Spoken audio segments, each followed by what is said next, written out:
लोकसभा चुनाव की तैयारियां जोरों शोरों से चल रही है। बीजेपी ने अपने उम्मीदवारों की घोषणा भी कर दी है और इसी बीच जब आंध्र प्रदेश और तमिलनाडु दोनों में से किसी एक सीट पर से जब निर्मला सीतारमण को चुनाव लड़ने का ऑफर दिया जेपी नड्डा ने, तो पूरे एक हफ्ते लगे निर्मला सीतारमण को इस पर विचार करने में, फैसला लेने में, और एक हफ्ते बाद वो ज्वा का चुनाव लड़ने से इनकार कर देती है। लेकिन इनकार करने की वजह अगर आप सोचेंगे, अगर आप जानेंगे तो काफी आश्चर्यचकित हो जाएंगे।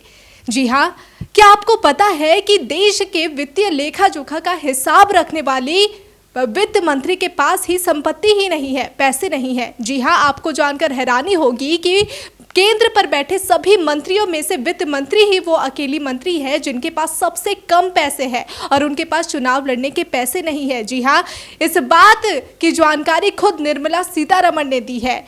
काफी आश्चर्य की बात है। उनसे पूछा गया कि उनके पास फंड क्यों नहीं है, संपत्ति क्यों नहीं है, बाकी मंत्रियों की तुलना में उनके पास पैसे कम क्यों है, तो उनका जवाब था कि उनकी कमाई, उनकी संपत्ति, उनके बचत, उनके खर्च सब कुछ उनके निजी है। भारत की जो संपत्ति है वो उनकी नहीं है, उनकी निजी संपत्ति नहीं है, बल्कि उनकी जो कमाई है वो उतनी ही है। इस पर आपको पूरी जानकारी के लिए देखना होगा ये रिपोर्ट। देश में लोकसभा चुनाव की तैयारी बहुत तेजी से चल रही है। चुनाव की तारीखों के ऐलान के बाद से ही पार्टियां अपने उम्मीदवारों की लिस्ट जारी कर रही है।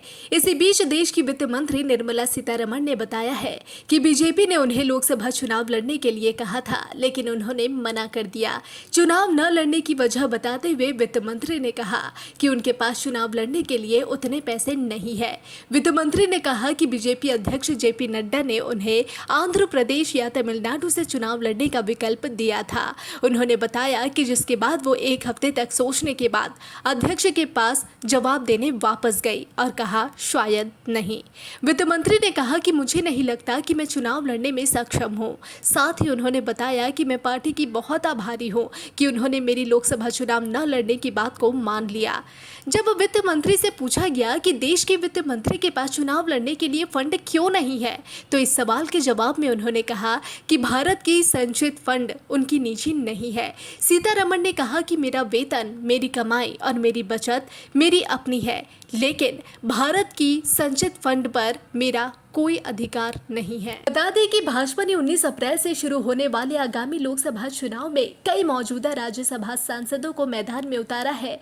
इनमें पीयूष गोयल, भूपेंद्र यादव, राजीव चंद्रशेखर, मनसुख मंडाविया और ज्योतिरादित्य सिंधिया शामिल है। सीतारमण कर्नाटक से राज्यसभा सदस्य है। हालांकि चुनाव लड़ने से इनकार करने के बावजूद भी मंत्री ने कहा कि वो अन्य उम्मीदवारों के लिए प्रचार करेंगी। उन्होंने कहा कि मैं कई मीडिया कार्यक्रमों में भाग लूंगी और उम्मीदवारों के साथ जाऊंगी, जैसे मैं राजीव चंद्रशेखर के प्रचार के लिए जाऊंगी, मैं प्रचार अभियान में रहूंगी। तो चलिए अब आपको बताते हैं कि आखिर हमारे देश की वित्त मंत्री निर्मला सीतारमण के पास कितनी संपत्ति है। देश के खजाने का हिसाब किताब रखने वाली वित्त मंत्री निर्मला सीतारमण के पास बाकी कैबिनेट मंत्रियों के मुकाबले काफी कम संपत्ति है।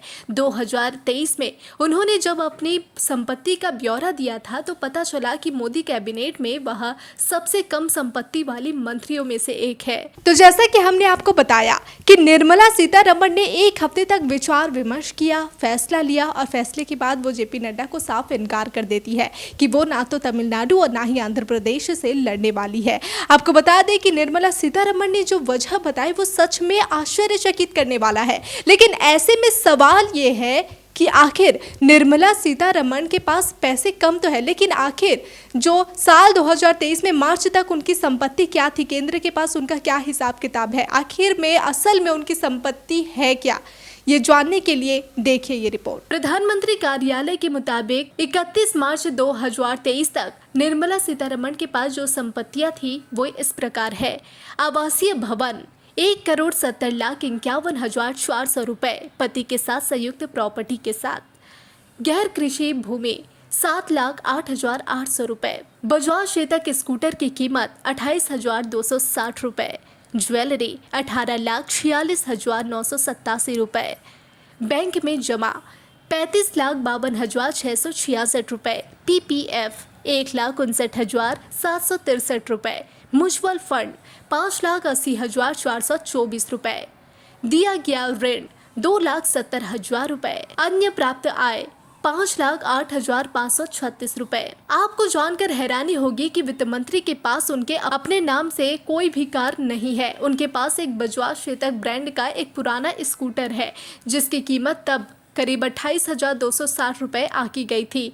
देनदारी के रूप में उनके ऊपर 19 साल तक का एक लोन, 1 साल का ओवरड्राफ्ट और 10 साल का मॉर्गेज लोन है। एक मंत्री होने के हिसाब से ये जो संपत्ति का ब्यौरा है, यहाँ तक कि आपको ये भी जानकर हैरानी होगी कि जो निर्मला सीतारमण है उनके नाम से कोई कार भी नहीं है। उनके पास एक स्कूटी है जिसकी जो कीमत है वो महज 28,000 से के आसपास है। जानकर काफ़ी हैरानी होगी कि केंद्र में बैठी वित्तीय जो लेखा जोखा का हिसाब रखती है उनके पास आखिर संपत्ति ही नहीं है।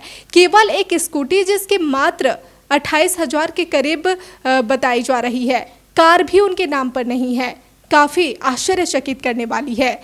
फिलहाल जो सभी पार्टियां हैं वो लोकसभा चुनाव के प्रचार में जुटी हुई है।